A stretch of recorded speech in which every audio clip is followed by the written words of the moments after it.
Welcome back dito sa channel natin. Andito tayo ngayon sa may Ayala Avenue sa Makati City. Magbibigay tayo ng latest update sa ginagawang mga bagong skyscrapers dito sa Makati.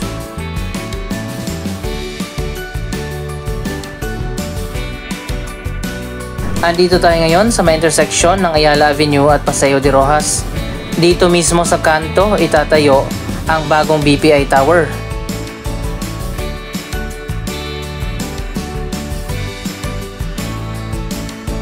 Nagsimula na nga ang construction sa pinakabagong headquarters ng BPI.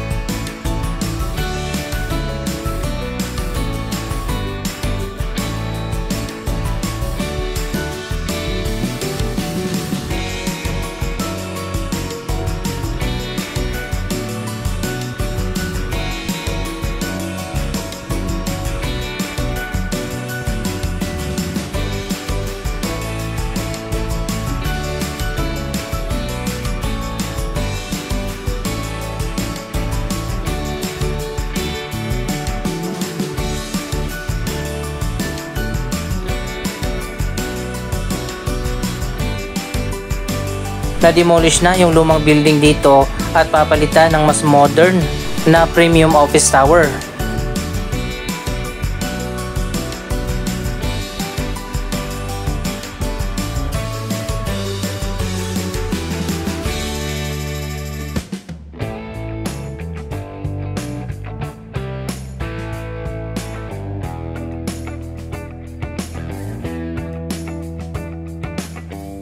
Ang Bank of the Philippine Islands o BPI ang isa sa mga kilalang bangko dito sa ating bansa. Isang state-of-the-art 45-story building ang itatayo dito.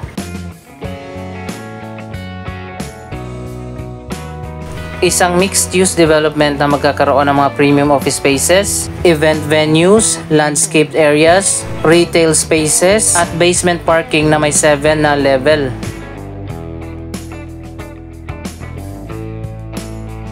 Napakaganda ng itatayo ng bagong BPI Tower dyan.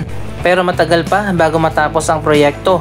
Inaasahan na matatapos ang construction sa year 2029 at ang opening nito sa year 2030.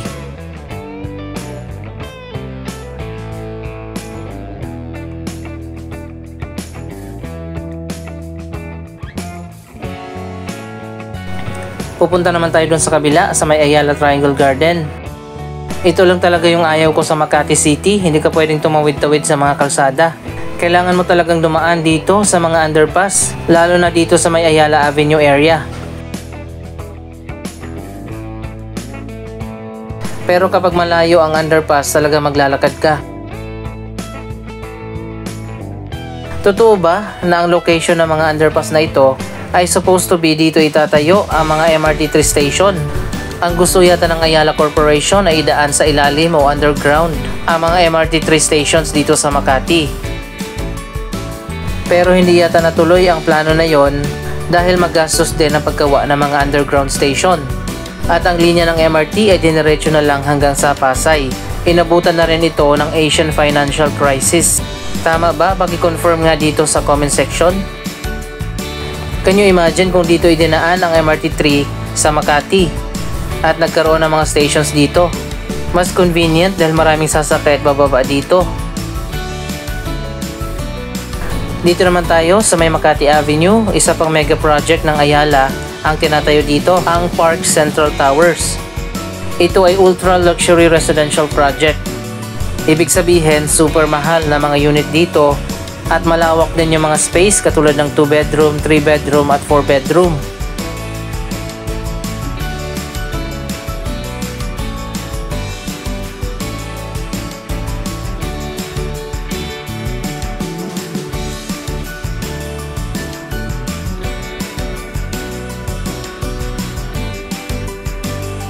Ilan lang din ang unit kada floor.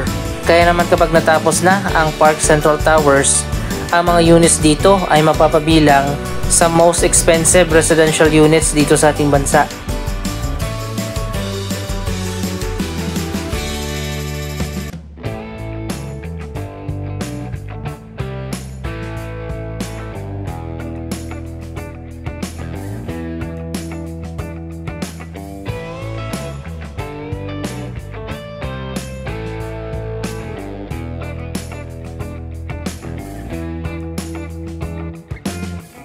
Dalawang building pala ang itinayo dito, ang South Tower at ang North Tower.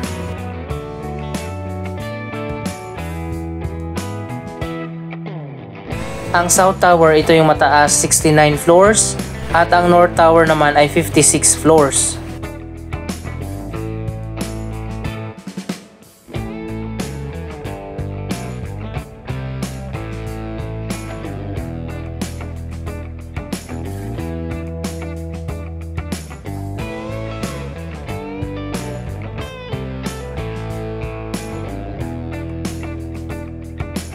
Sa tingin ko, ang intersection na ito ng Makati Avenue at Paseo de Rojas, pwede natin gawin ito na parang Times Square sa New York.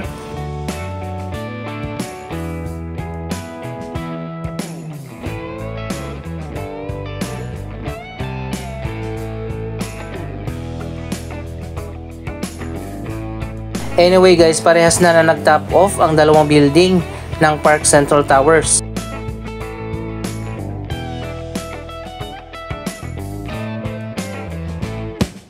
Isa din itong mixed-use development na magkakaroon din ng retail area dito sa baba.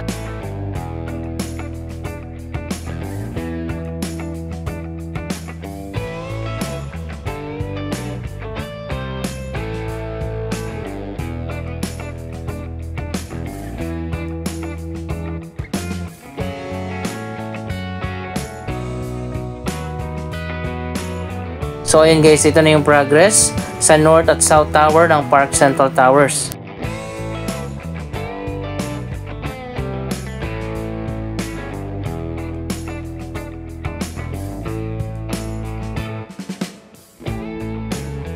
Dito naman tayo sa Ayala Triangle Gardens Tower 2. Dalawang building din ang itinayo dito.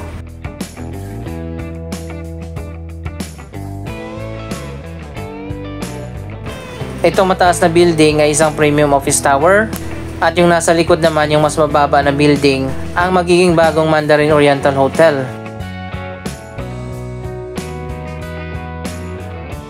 Na-demolish na nga yung dating Mandarin Oriental Hotel na nakatayo dito sa kabilang side kung saan pinalitan ito ng Park Central Towers.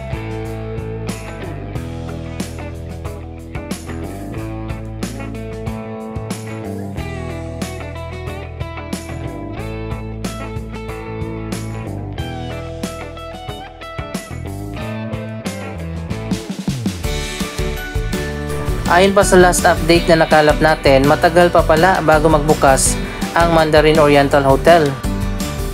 Kaya pala matagal lang tapos yung building pero yung hotel hindi pa nagbubukas.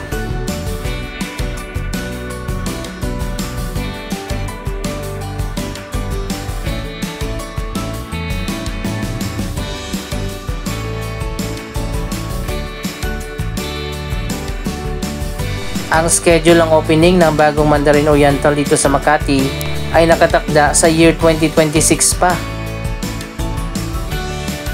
So ayan, para sa mga nagtatanong, matagal pa bago magbukas ang bagong Mandarin Oriental Hotel.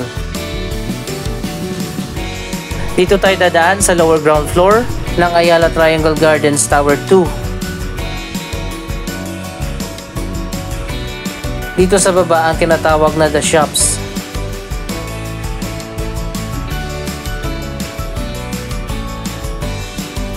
Iba't iba mga restaurant at mga cafe ang makikita dito at meron ding upscale supermarket.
May basement parking din dito.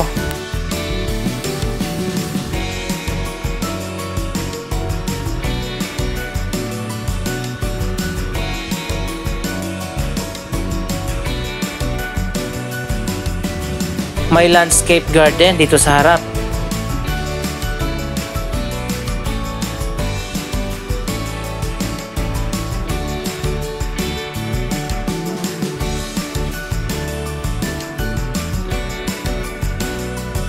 Meron pang artificial na waterfalls.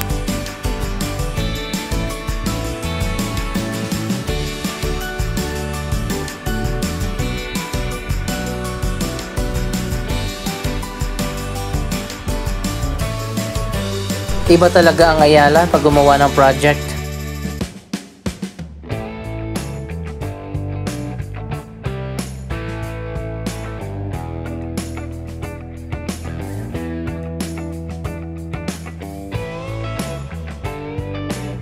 Napakaganda rin ang landscaping pati na ng architectural design ng Ayala Triangle Gardens Tower 2.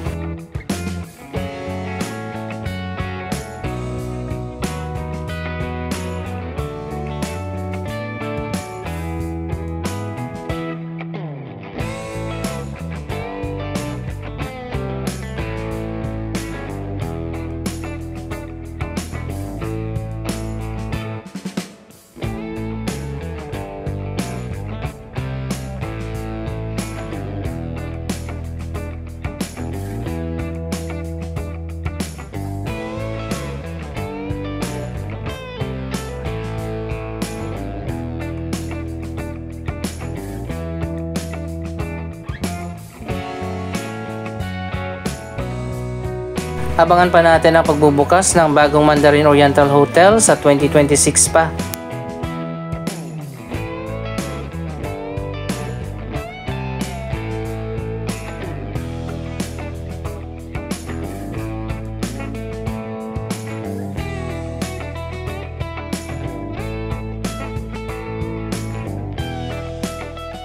May isa pang skyscraper na ginagawa sa may Ayala Avenue, ang The Estate. Tara puntahan natin.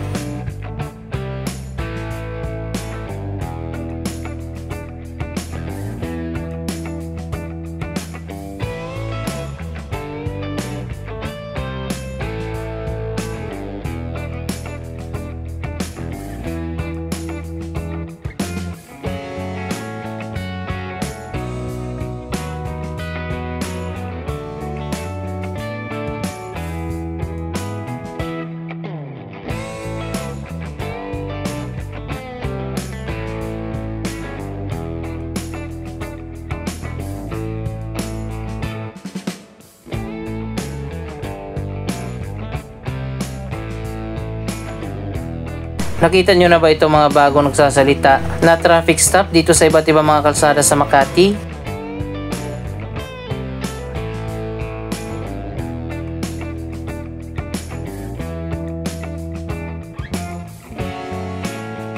Eto na naman tayo sa underpass at kailangan nating dumaan dito.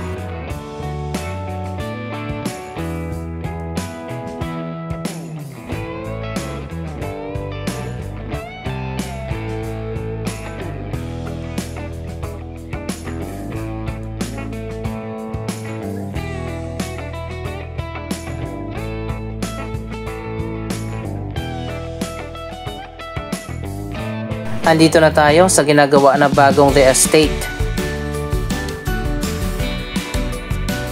Ito ay joint venture project ng dalawang malalaking developer dito sa ating bansa, ang SMDC at ang Federal Land.